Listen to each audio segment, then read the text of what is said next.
இந்த ஆடிக்கு நம்ம சென்னை சில்க்ஸ்ல up to 50% off combo offer, uniform sari collections எல்லாம் சேர்ந்து சேவிங்ஸும் பிளாஸ்ட், கலெக்ஷன்ஸும் blast.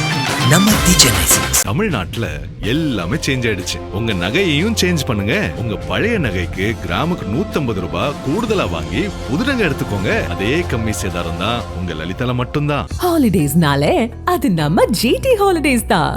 GT Holidays, South India's #1 travel brand. You know you are special when you're with GT Holidays. Bihar அரசியலில் ஒரு புதிய அத்தியாயம் தொடங்கியுள்ளது. பாட்னாவின் இதய பகுதியில் அமைந்துள்ள பாங்கிப்பூர் சட்டமன்ற தொகுதி கடந்த 30 ஆண்டுகளாக பாஜகவின் அசைக்க முடியாத கோட்டையாக விளங்கி வந்தது.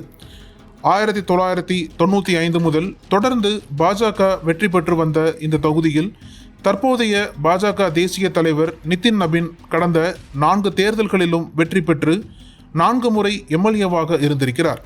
அவர் மாநிலங்களவைக்கு தேர்ந்தெடுக்கப்பட்டு பாஜக தேசிய தலைவர் பொறுப்பை ஏற்றதைத் தொடர்ந்து இந்த தொகுதி காலியானது.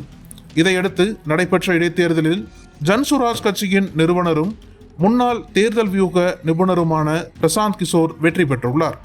இது அவரது அரசியல் வாழ்வில் முதல் தேர்தல் வெற்றியாகும். பிரசாந்த் கிஷோர் இந்திய அரசியலில் ஒரு தனித்துவமான இடத்தை வகிக்கிறார். முன்பு தேர்தல் வியூக வகுப்பாளராக பணியாற்றி பல்வேறு கட்சிகளுக்கு வெற்றி யுத்திகளை வழங்கியவர்.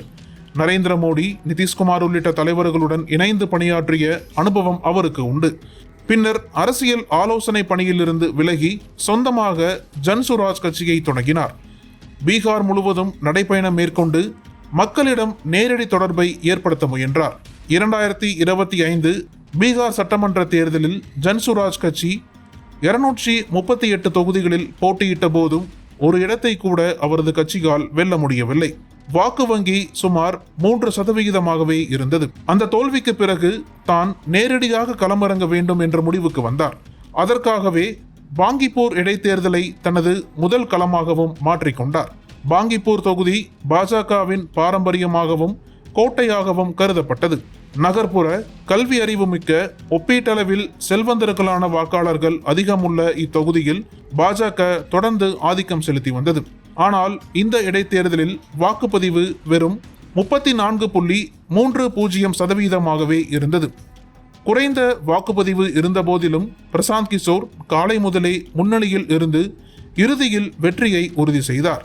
நீண்ட காலமாக பாஜகவின் பிடியில் இருந்த இந்த தொகுதியின் வெற்றி பிரசாந்த் கிஷோரின் ஜன்சுராஜ் கட்சிக்கு புதிய நம்பிக்கையை அளித்துள்ளது. இந்த வெற்றி வெறும் ஒரு தொகுதி வெற்றியாக மட்டும் பார்க்கப்படவில்லை. பீகார் அரசியலில் மாற்று குரல் ஒன்று எழுந்துள்ளதை காட்டுகிறது. 2025 தேர்தலில் படுதோல்வி அடைந்த பிறகும் பிரசாந்த் கிஷோர் தனது முயற்சியை கைவிடவில்லை. அவரது இந்த வெற்றி கட்சிக்கு ஒரு அங்கீகாரத்தை வழங்கியுள்ளது. அதே நேரம் பாஜகவுக்கு இது ஒரு எச்சரிக்கை மணியாகவும் அமைந்துள்ளது. தேசிய தலைவரின் சொந்த தொகுதியில் ஏற்பட்ட இந்த தோல்வி உள்ளூரில் பாஜகவின் செல்வாக்கினை கேள்விக்குள்ளாக்கியுள்ளது.